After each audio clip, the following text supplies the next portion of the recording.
I know what's coming next.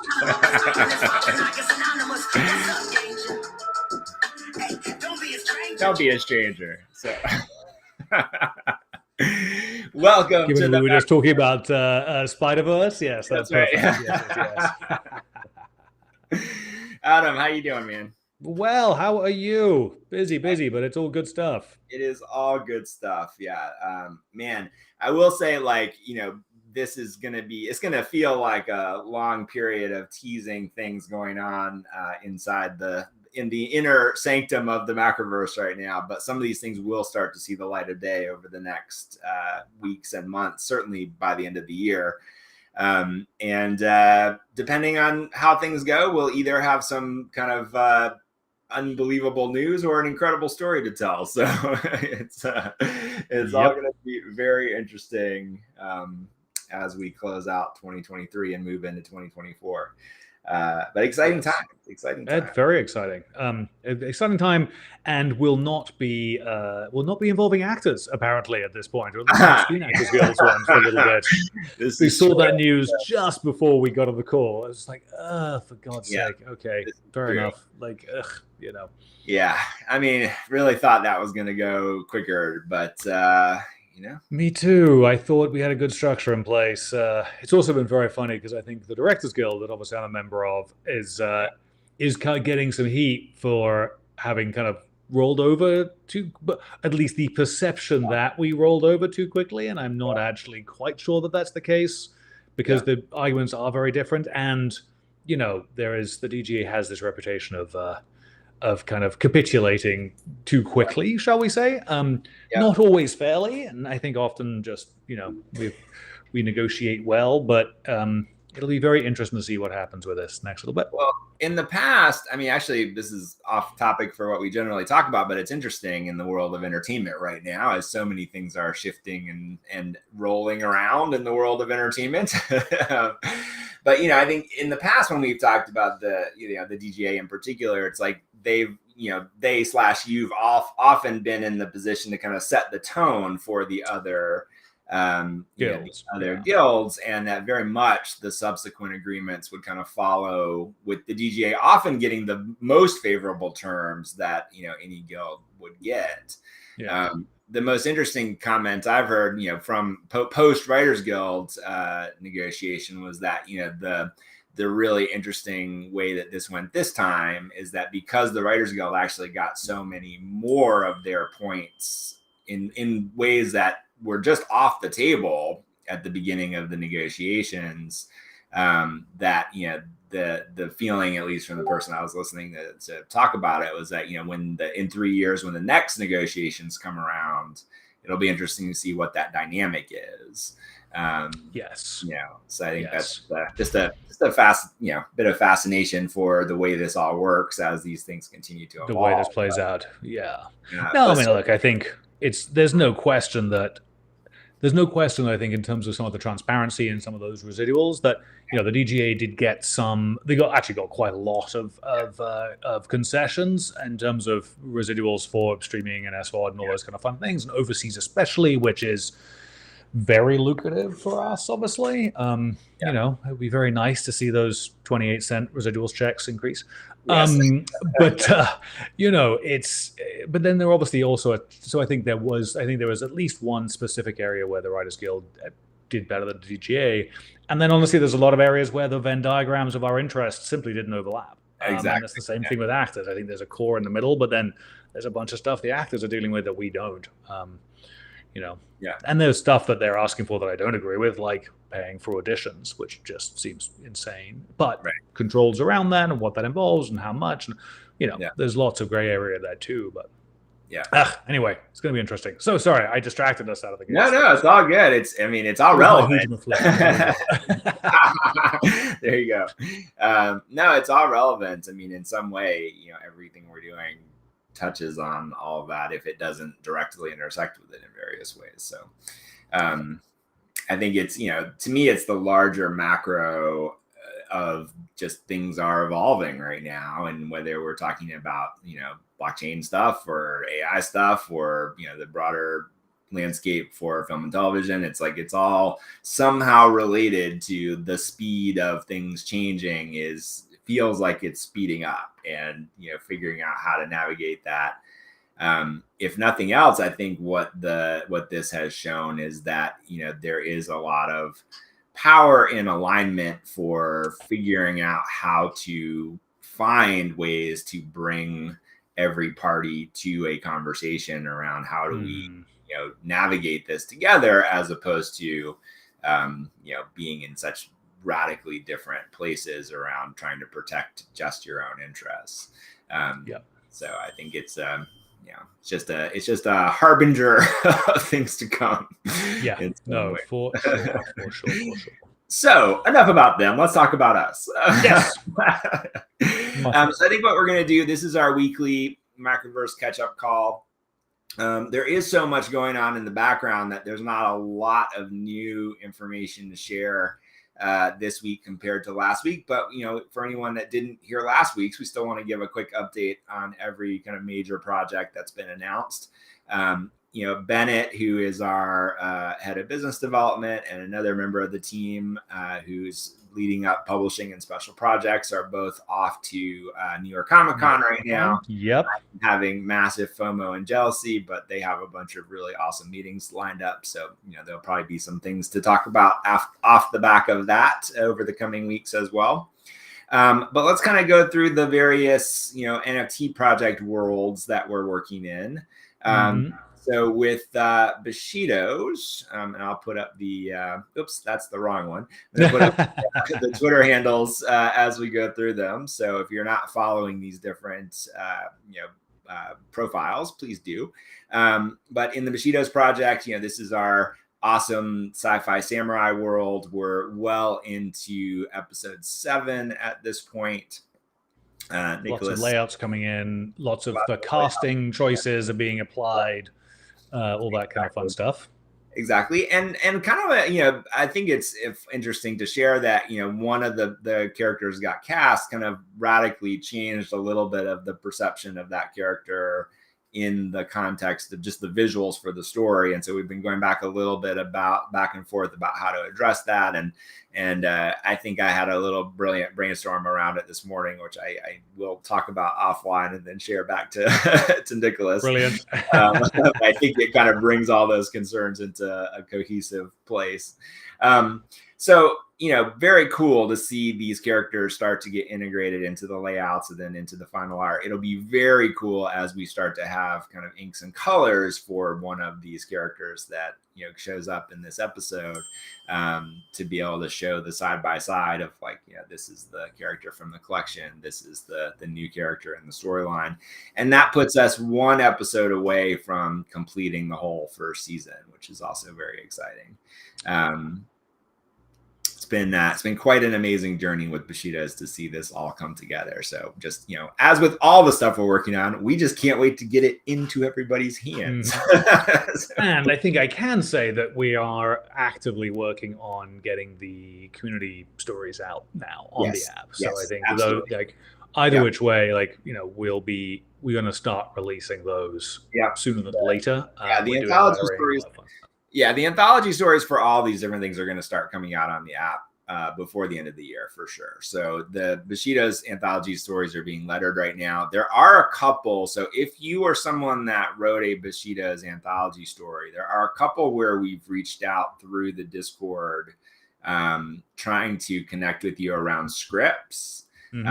And so please be on the lookout for that, because, we would prefer to have your input in finalizing these, but we need you to ping us back to do that. The nice thing about working with digital comics is that, we can tweak things and change things, but, we don't want to delay the release of these any longer than we have to. So just, please spread the word, share the word. If you're someone that's in that camp, we really do want to connect directly and go through the final version of the story with you for any final tweaks around dialogue and things like that. So that is an update on Bushido's. I hate to say, but with the KIA, Koala Intelligence Agency, the hunt for the artists to do these daily strips that we're desperate to get going is still ongoing. So let us throw that out to the community for anyone that is listening or watching. If you know of an artist that is a kind of particular skill set in this case, we're looking for someone that is both very good visually at, drawing these characters and integrating more of the kind of fuzzy all ages universe that we're trying to build around the KIA here, as well as being able to pull in other characters from other collections that kind of fit in the same general vibe. And also, as a storyteller, being able to take the ideas and the gags and the pitches that have come and will continue to come from the community through the Twitter thread that's up to submit those ideas, which, by the way, if you have any, throw them in there. But being able to kind of bring all those elements together into a series of strips. And so it is a particular skill set that we're looking for. And if that sounds like you or anyone that you know, please let reach us out know. to us. Yeah. And one way or another, we always tend to find, not always, no, not tend to. We always do. We always find it just sometimes takes longer than we want it to. Exactly. So that's KIA. Wanderers, very excited. We have art on every single anthology story now. One that we were waiting on, which just got the line art in on yesterday, and it's every bit as wonderful as I'd hoped that it would be. So there's last bit of color art happening there, and then those, moving on. Shout out to, they're all great, but I'm a little obsessed with the sneak peeks that we posted for Lady Valor's story, which has just, been amazing. So if you haven't seen that, check it out in the sneak peeks channel in the Macroverse. I was thinking the same thing with Lady Valor's story. It is for whatever reason, I think that combination of the story and the visuals that she had in there, and then the art and it all has come together in a beautiful way. So no, it's very cool. Very cool. Yeah. And there she is. Hello, Lady Valor. So great stuff on Wanderers. The core storyline there is progressing rapidly and quickly as well. So, everything moving forward there. Well into episode 4 on the core story, which is nice. Had a great meeting with the incredible artist Frank and everyone and the team this morning, which went really nicely, and kind of just that funny thing when you realize you're all working in different parts of the world. So obviously I'm down here in Panama, and one of the founders is on the Northeast, and then the lead writer on the series, Rupert's over in England, and then Frank is in Hong Kong. And so trying to find that one time that we could all fit in. And everyone was like, that's like 5 a.m. in the morning for me. I'm not doing that. Please don't. But it's the beauty of working all around the world is, you get to have an unlimited, amazing talent pool. So it's awesome. Yeah, it's great. I think at this point we've got, creators on every continent at the very least. So it's pretty cool. We can actually... Am I right about that? Pretty much. I mean, no one in Antarctica yet, but that is true. No one in Antarctica, but I feel like that's a challenge. But you're right. North America, South America, if you're an insanely talented Antarctica, India, from the subcontinent, Australia. Do we have Australia? Oh, Australia. Okay, so we need an Aussie and an Antarctican. So if that's you, you want to check this box now for every continent. Yeah. It's a point of pride now. Reach out. Let's talk about Deadtown. What can I say about what Steven is doing? So 2 things that Steven, who is the main artist on Deadtown, did the main series as well as all the character illustrations for the collection. He's working on something that's going to be a surprise, which is almost finished and is jaw-droppingly awesome. So that is something that you'll see before the end of the year. And then I teased this last time, but I'm going to I'm going to say it a little less teasy, and that he's also working on something for the collection, which will be a pretty cool addition to the whole Eras concept, which will coincide around the time that we launch the full platform. So something to look forward to there, with some very cool additions coming into play. So yeah, some fun stuff there. Little quick update on Moonbird's comic. So we're a little delayed there as we get all of our ducks in a row with the proof team. It's I think we said this before. It's really important to me that this be in the canonical world of the larger, franchise that they're working on building over there, and some of that's taking a little longer than we had hoped that it would. But as we get that settled, we'll have a very specific plan. And I think the good thing is, once we do get to kick that off, it's going to move very quickly. So we're going to just getting our ducks, or in this case, our owls, in a row to get not owls, moonbirds. It's true, they're not owls. Very specific. They're not owls. Very specifically not owls. Yes. It's deeply confusing, but never mind. Yes, our burbs. Our burbs. There we go. Yeah. Yes.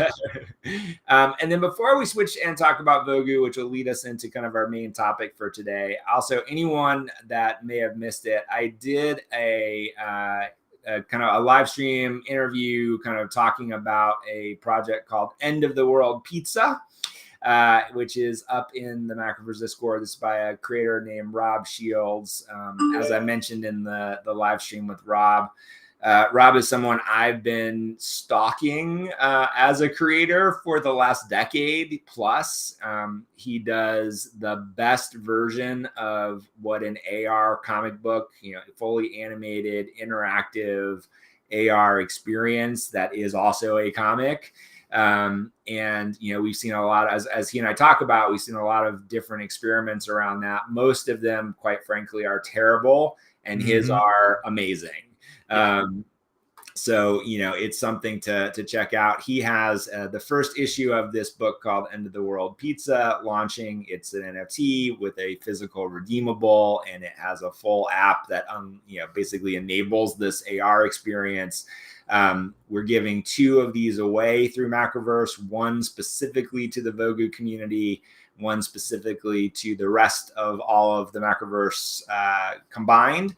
There are 2 channels set up in our Discord to submit your wallet addresses. Those need to be in by the end of today. So end of Thursday, we will be delivering those wallet addresses to him.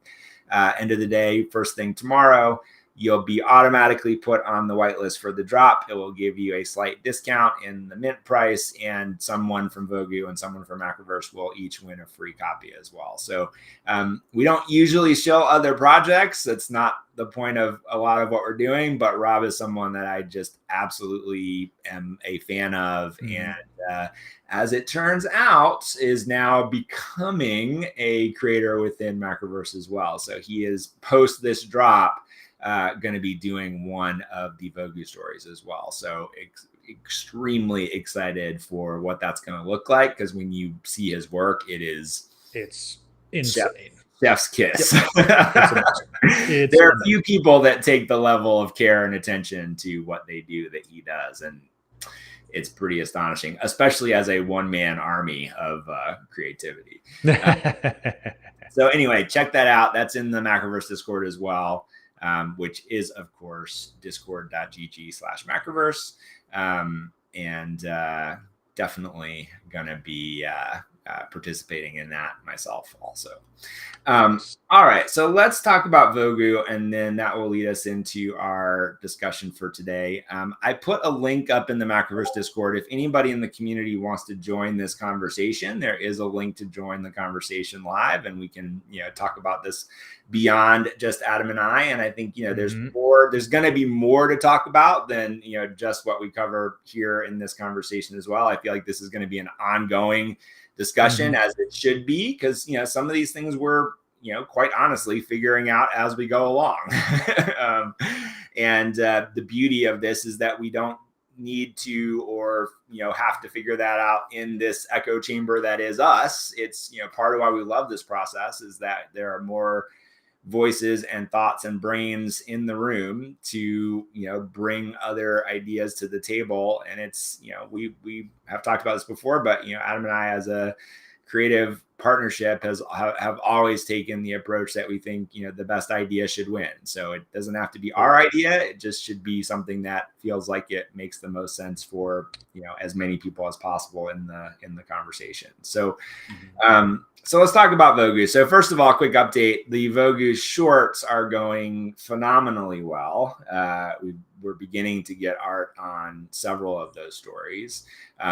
We assigned actually the artist for Chris's story today, which is going to be awesome. He's someone who did one of the Vogu stories as well, or excuse me, one of the Wanderer stories as well. Was very excited about that. And then the final artist for the last Vogu short, I'm waiting to hear back on, but it's also the one that still needs its final script. So we're a little bit, we're kind of in the midst of final script and final artist assignment for the last of those shorts. But the stuff we're seeing so far is awesome. Also, Jason and I are beginning to work on the first episode, kind of what I consider episode 1 of the main story. So I think of the short that we did as episode 0. So that kind of set the cold open for the series. Yes. Yeah, exactly. And then episode 1 is filled with a few new surprises, and that leads us pretty directly into this conversation that we came into on Discord today. So I think let's talk about it here, and then again, I really want to make sure that I context this by saying nothing we're about to say should be considered law or the rules or the only answer or any of that. This really is us wrapping our heads around the concerns that have been raised, the way that we think about it ourselves, wanting to incorporate all these things as we find the best way to approach the way that we produce content in this, what I consider kind of new world. That there's two, that what we love about this is that it's not just us making stuff and putting it out, but that there is a way for other people to bring, their ideas, their conception around what these worlds are and who these characters are to the table, and then ultimately to build something that is, yes, cohesive, but also has a lot of room for people to play with different ideas and concepts in the context of these worlds. So in the case of Vogu specifically, I think, what's been raised in the Discord is that, these anthology stories, number one, aren't necessarily in keeping with what some people in the Vogu community felt, was their understanding of the canon of the universe or some elements of the universe. And that's, certainly valid. I think one thing that has evolved since we brought Vogu into Macroverse is, very specifically up until then, there was not really much conversation around, are there, humans in this world beyond those that are in the seed pod? And, we working 100% with Jason, the co-creator of the universe and really the creator of the universe, since this is his world going back a decade. We decided that there are humans in this universe. And so I think, there's not enough. Here's my point of view. There's what's on the website and there's what's been discussed in the community. And I want to acknowledge, Rommel and Chris and some other members of the Vogu community who have done a lot of work thinking about like what this universe is. And yet I would also dare say that the canon is very flexible at this point. So, there's what's on the website. Some of what's on the website is probably not going to ultimately be 100% canon. I think the spirit of what's on the website absolutely is. The fundamental concepts that are on the website absolutely is. But when just to pick on one detail, this project was absolutely born of a time and a place and a moment very specifically in the world of NFTs that took this wonderful world that Jason has been creating and building for the last decade and then stamped a bunch of NFT and crypto stuff on it. And there's nothing wrong with that. It was probably the right move at the time, But one 100%. detail to pick on is like, it mentions on the website that there are 3 currencies in the universe now, 300 years from now, or, actually it's a couple thousand years from now when this is all taking place. And those 3 currencies are Bitcoin, Ethereum, and Tezos. That's not going to be part of the canon. So just to say, like, there are some details which, are going to get worked out and rethought and kind of brought into something that we think is a more broadly appealing, universe to play in.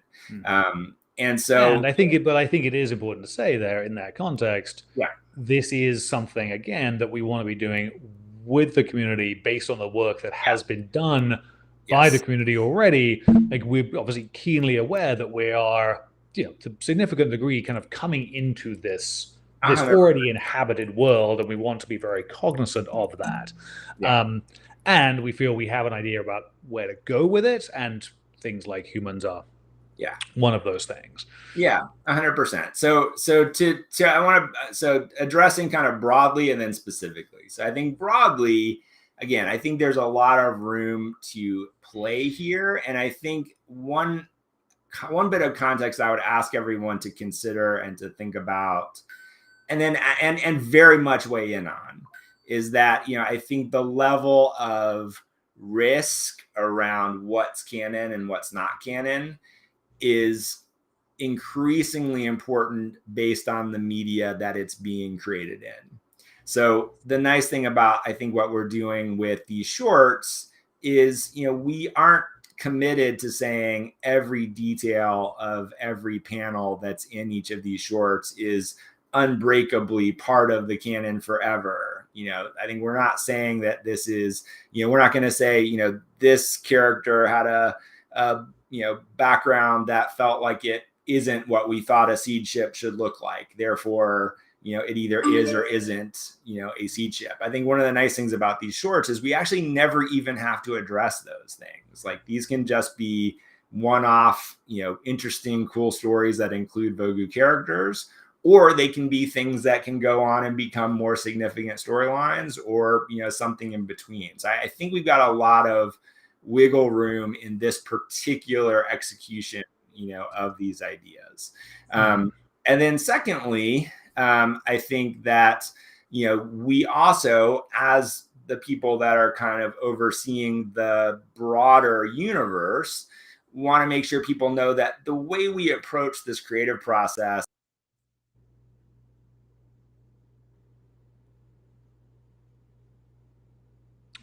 when there's some when something that feels like it's contradictory to the universe, we'll make adjustments to what's in the script, for example. So, like, I know there was one specific element that, one specific line of dialogue that was brought up as potentially a problem for the canon. That, just because it's in the layout doesn't mean it needs to be in the final thing. Like, if that feels like, oh, this really is not what we want to communicate for this story, we'll just change that line of dialogue. Like, we'll work with the writer and we'll align it up. So anyway, let's bring Chris in and we can, talk a little bit more about this. Hello, Chris. Hey, can you guys hear me? Yes. Hey, yes. Loud and clear. Hello. Hey, how's everyone? Good. How are you? Man, how are you? I'm doing all right. I'm a little under the weather, and the family's under the weather, but we're dealing. I saw, little petri dish children, I believe you had mentioned. Yeah, they come home from a daycare and they just give you whatever they got. And then it mutates and then keeps going. Yeah, it's delightful. I get the worst of it, right?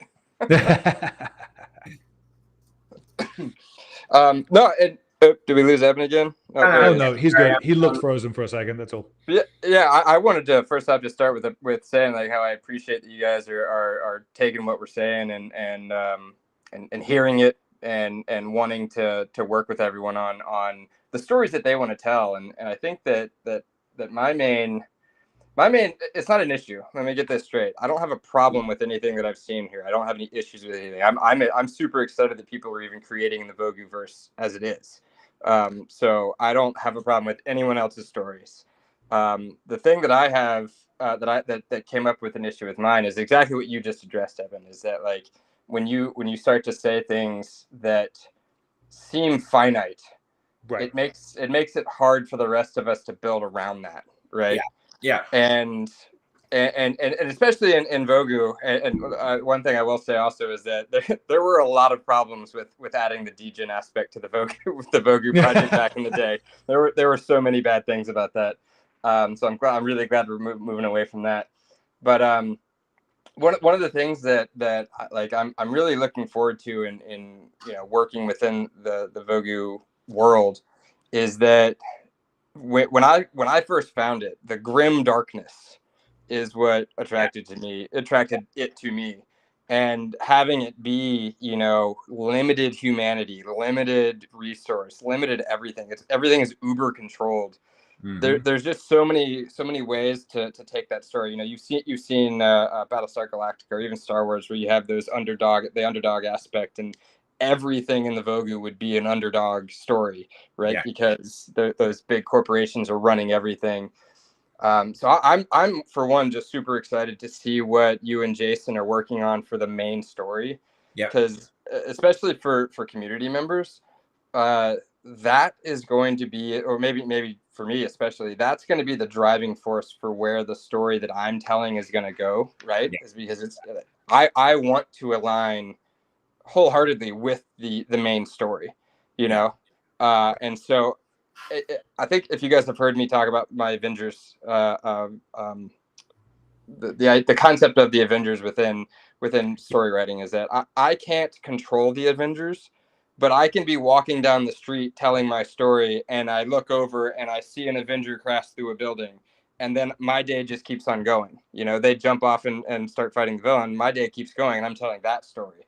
I can't control the Avengers, but I can be in the same world as the Avengers. Yeah. I can even be a superhero in the world of the Avengers, but I'm not an Avenger. Yeah. Anyway, so like with that being said, with the Vogu, or even Wanderers, or whatever the projects that I'm writing for, I much rather would like to hear that story and build my story within it, if that makes sense.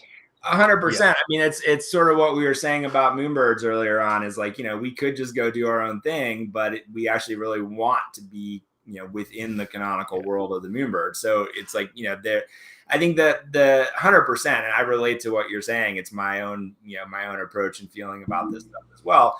I think that it's important to me to communicate. I think the spirit of what we're trying to do with these shorts specifically kind of along with that.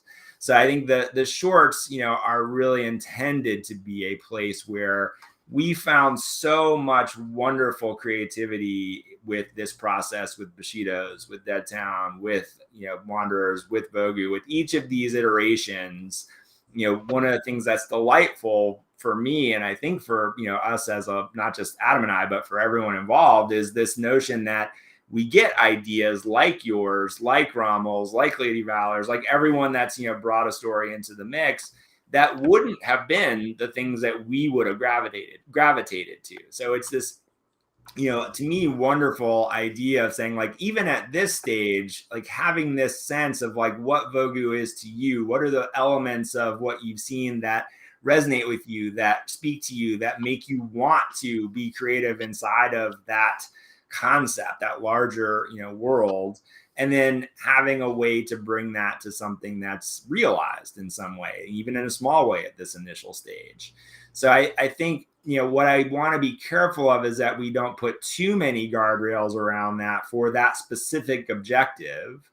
And, there is a component of this, which I think is important in the spirit of what we're building in the quote unquote kind of Web3, community sense of like, people did vote on these stories. Like, this was not a case where it was botted, or, I know that, Rommel's raised some concern going forward in the future that like, oh, you could get some influencer to come and, make something get greenlit that shouldn't have gotten greenlit. And that may be something that we have to deal with at some point, and we'll certainly continue to monitor and build, guards around if we need to and as we need to. But that has not happened here, up to this point. So, I feel like, people really did respond to the things that got submitted. The ones that got moved forward into production were the ones that people wanted to see move forward into production. And then I think our job is twofold, is to really support and nurture the creativity and the vision that each person, has brought to the table. And then at a more macro level, also make sure that at the end of the day, even if some element of some of these shorts doesn't line up 100% with, exactly the vision that you have, that you get to realize your vision. And what we do want to be cognizant of is that we're not creating, something that's invalidating core principles of the universe. So like that very specific line that you brought up, I agree with you. That's not canonical to Vogu, and we'll change that line as it goes from here to the final version, because we don't want to put things in the world that are completely contradictory or all over the map, and you don't know what to hold on to. And then the other thing which you brought up, and then I'll shut up and would love for you to talk more, is I think what we also owe the community, and we're aware of the fact that we owe the community, is some kind of, even if it's not a full world Bible, some kind of basic structure around, here's the playground that we're playing in as we see it. Now let's talk about it, make adjustments, and align on, these are the fundamental principles of this world. And so I think that will help, tremendously as we go forward into other stories, that, people have something to kind of align around. Yeah, I think I actually think you hit the nail on the head when you were talking about the community aspect of like picking the stories, and that's where I think that the two styles that I've seen, right? We've had the Wanderers voting system, which was in-house, and then we've had the Vogu system, which you guys were testing out of house. Yeah, and that's where I personally think that the Wanderers system, in-house voting, was truly community voted. And I me personally, I think that was the better version, because if you were in the Wanderers Discord, you're vested in the Wanderers. You appreciate the world, you appreciate the stories, you appreciate everything about it, and your vote really does mean something to you when you cast it. Yeah. And like I said, I would never want to stifle anyone's creativity or writing. So all of this is coming from that aspect, that perspective. Of course. I would never want to say, like, especially like the line that I'd mentioned. Yeah. I would never want to ruin his story by saying that, no, you can't do that. Yeah. But it, to say that I mean, obviously for that line, this is the last line of humanity. It's like, well, my characters are humans on seed ships. What about them? Yeah. Right. You know what I mean? And it's hard to tell a story when that is also out there. Yeah. Well, I think that's when it does potentially that. I think this becomes the question. I think it's obviously a couple of things, like both Rommel and Lady Val are bringing up in the chat as well. I think the idea, because Chris, totally get, like, we don't want to be stifling someone else's creativity, and we don't want to be feeling like what we're doing is being negated by someone else, which I think is something you brought up as well. Yeah. And so this, to that point, I think it's a couple of things that we can be very specifically doing. And again, I'm glad people are kind of bearing with us, because we are still very much feeling our way into this. And I think, and that's why I love having these discussions. So I think having the official kind of guardrails around the project is certainly something essential. And I think, Lady Val talking about that as well, like, Rommel giving her guidelines around what Vogu is and what that does. Yeah. The idea, the problem of taking it out of Discord so that it is a larger community thing, I think that's I had not considered that before. And I think that's a very interesting kind of concern, question, thought for when we do this again, because guaranteed we'll be doing this again. And then the other, there is, I think, possibly within the kind of guardrail world stipulation, I think there is a lot to be said about avoiding, as a general rule, avoiding kind of categorical statements like, it's the end of humanity with a lot. So I feel like, okay, again, we're down this road now, and I think there's some easy kind of dialogue adjustments that can be done to deal with the current situation, and going forward, saying, hey, you're exploring some crazy world in the middle of nowhere that's great. You've got an idea for that. Do what you want to do. If it's an outpost that is existing that has seeded away from the core kind of hives and the core seed pods, the seed ships, I'm sorry, then that's great. Like, you can define that world in and of itself, and they're facing a last stand. Awesome, go for it.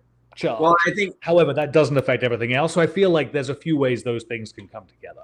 Yeah, and just, I mean, I want to also let people know, like, I have personally had conversations with every person that is in this mix of these shorts. So, like, for that story in particular, there's a lot of context that people in the community may not know.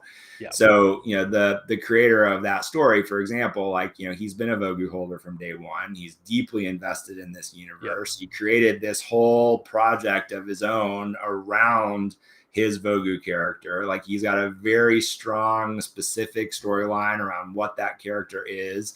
And he also introduces some things which I would say are not, the way we think about the main storyline for the Vogu, or the main focus of what most of us are probably going to do, in the Vogu universe. I think, in that context in particular, there's an element to this, which, I think is also like, can we just have some fun here in some cases? So I would say in his story, it's more of a Vogu being a guest star in this other storyline that he's building, which he's already been developing comics around. It's more of like the Vogu is the guest star in that story, as opposed to like, hey, all of a sudden there are space angels in the Vogu. I was wondering if Terry Mecca was like his own. Yeah, so that's his project, right? Yeah, that's his project, exactly. Mm-hmm. Which that's where it's awesome that like he cared about these characters so much that he wanted to build an entire world around that. Right, exactly. And so I would say that's almost like a spin-off in its own way, where we get the benefit of going like, hey, here's this Vogu character in this other thing that we really have little to nothing to do with, but we get to kind of bring it into the world of Vogus can exist in these various ways, even if it's not the Vogu universe, so to speak. So right. I think, there's just a lot of different ways of thinking about this. And I see, Rommel's point about, he wrote in the chat, I disagree this being one of the first access points to the universe. I don't feel like it should be treated as one-off Black Mirror-esque episodes unless that's how the shorts are being tagged as a whole. I see that point of view. I also feel like we don't need to be precious about this at this stage. Like, we're trying to find the things that people resonate with, and we know what we resonate with. And I actually suspect all of us in this conversation are largely attracted to the same elements of Vogu. Like, we're building on what Jason set in place and largely going by what Jason is the most interested in, which is always going to come back to the core of the project because it's his project from inception to now. So, I think there's a certain integrity to that can't be broken by having fun in different places and letting people explore, vignettes. I was thinking back to, even something like the Marvel Universe. And I know there's a concern or question about, how far do we go into like the multiverse? And, we're not really doing multiverse stuff. We don't think of it that way. I think, there's a time and a place for multiverse, but that's not the way we're thinking about this. But I do think that in the world of comics specifically, like, there have been every kind of crossover that you can think of across the history of comics. That doesn't mean it's, the way, it's not the thing that's going to become the movie or the game or, any of the things that would be held up as like pillars of these franchises. But, we've seen, Batman and Superman crossover. These are like entirely different universes, and it's just because it's fun. Not every episode, not every issue of Spider-Man is, they would say it's canonical, but they would also not build, kind of the next major tentpole franchise on some of the sillier things that have, happened there, unless you're Lord Miller and can figure out how to make the spot cool. Yeah, and Evan, I think that's where I think Tiny was the one who suggested that, and like you mentioned a second ago, like not the whole world book, but like to have maybe like a weekly or bi-weekly, catch up with like where the different worlds are or how they're being developed. I think that would be awesome, because then we get to see, we get some of that insight, because I think that the lack of insight in what Jason's what's in Jason's head and what's out there publicly are two vastly different things, right? Totally. And Yes. So as Jason develops this world, as you and the Macroverse team help develop that world, it'll be better for us as community members that want to create in that world to be able to pick one thing. Like I'm writing a story about one of the seed ships, the island, and this is like actually thinking about it this way is what maybe kind of rethink maybe the story that I mentioned earlier that took the quote out of, is that like what's happening on that seed ship, we don't know what's happening on that seed ship. Maybe that seed ship is in contact with some other planet out there. They found humanity, they found the battle angels, like who knows, like that like, and I think Tiny said it, that could be fixed at a later time. It just needs to somehow tie back into Jason's plan, or like the Macroverse Jason's plan. For sure.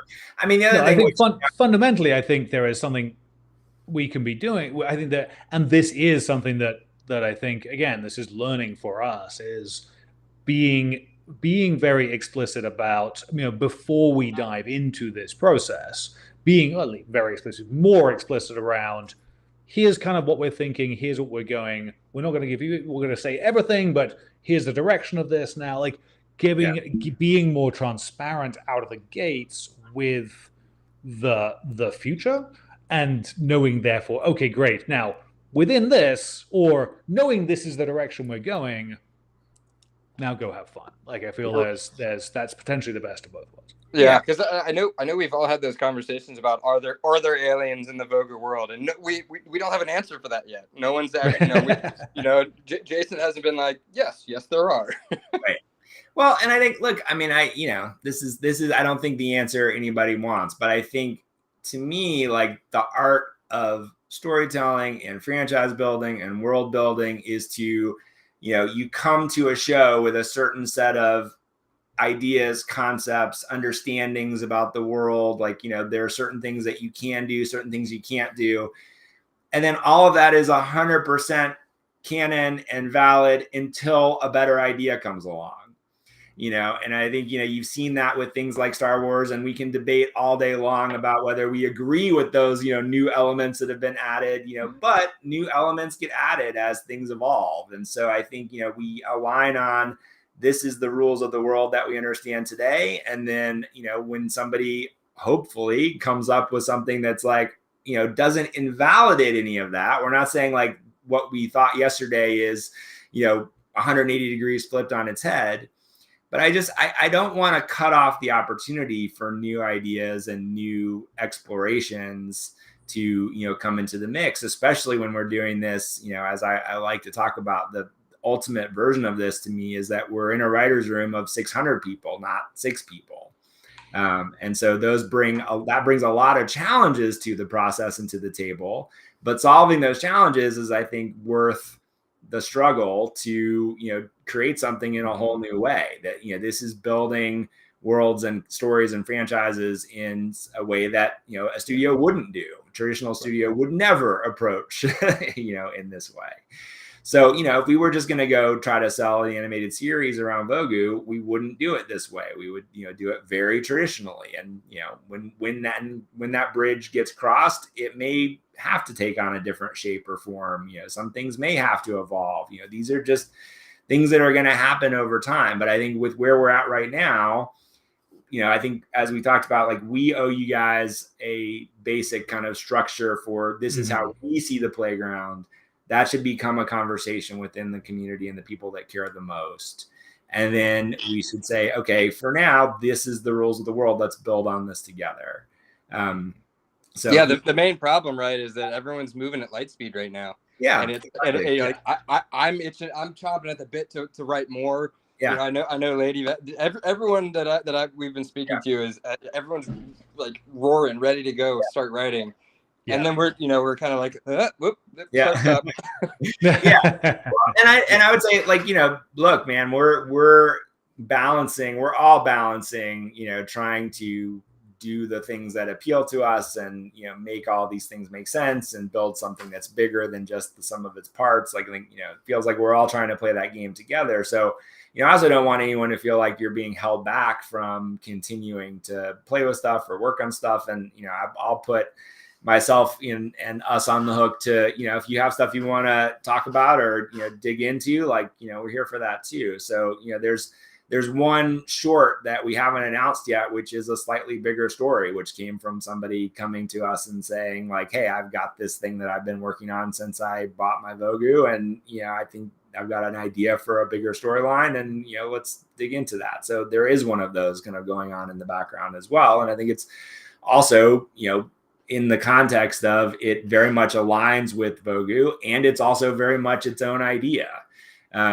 So I think there's room for all of that. And I think, as you pointed out, it will be, it'll all become a lot more clear, both as we can, quantify and share more information, and also as more episodes of the core story come out, because you'll kind of see those two things combined.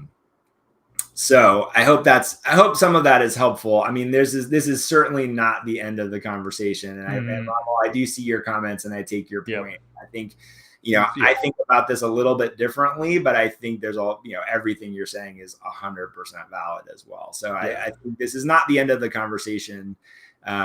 But I desperately want to see Transformers in Lord of the Rings. Well, give it another year and you'll just have to type that prompt somewhere and you'll get it. But yeah, right, exactly. Which is funny. We are moving into a world where the being able to see anything that you can conceive is going to be at our fingertips. So in some ways, that even more strongly makes the argument that you're making, which is that clear vision for what is the real version of this is going to be all the more important when anyone can remix anything at any time in any way.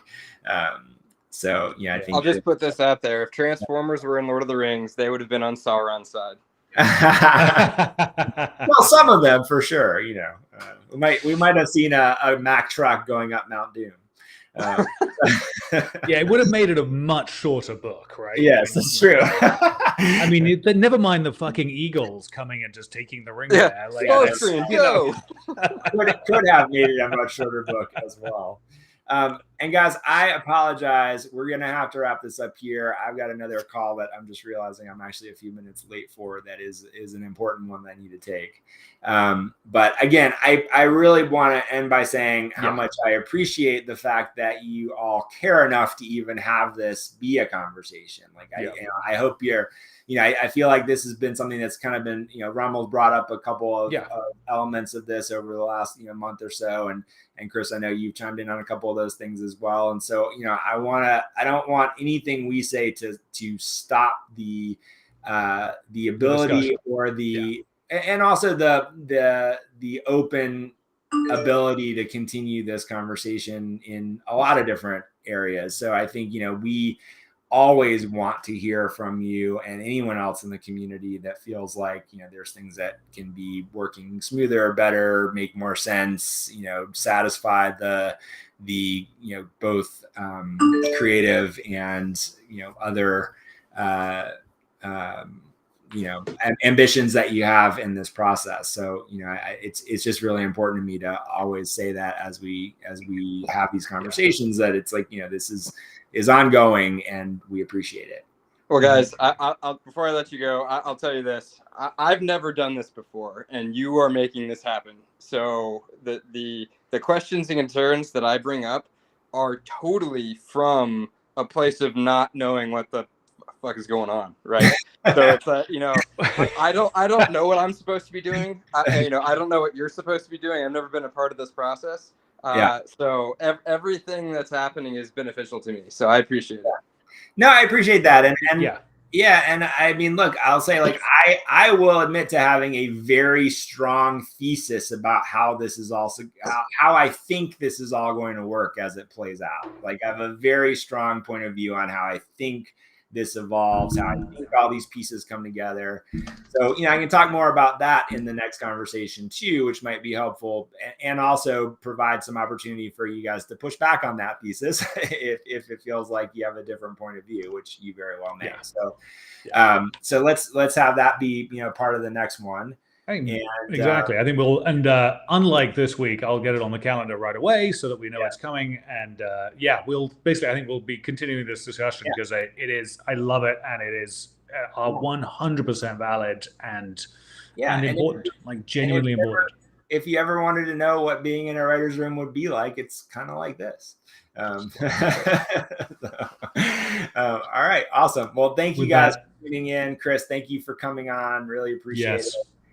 Very excited about. Wait, if I can do this, don't work. There we go. Hey, yes, thank you, everyone. And with that, we will see you same Macroverse time, same Macroverse channel next week. Follow, like, subscribe, all the things. Hey, there's a face to go. Hey, there we go. And just in time to say goodbye for the day. Have a wonderful rest of your week, wonderful rest of your weekend. Macroverse.com. Get on the pre-mint list for what's coming on the platform. All the things. We'll see you soon. All the things. Thanks, everyone. Have a great week, guys.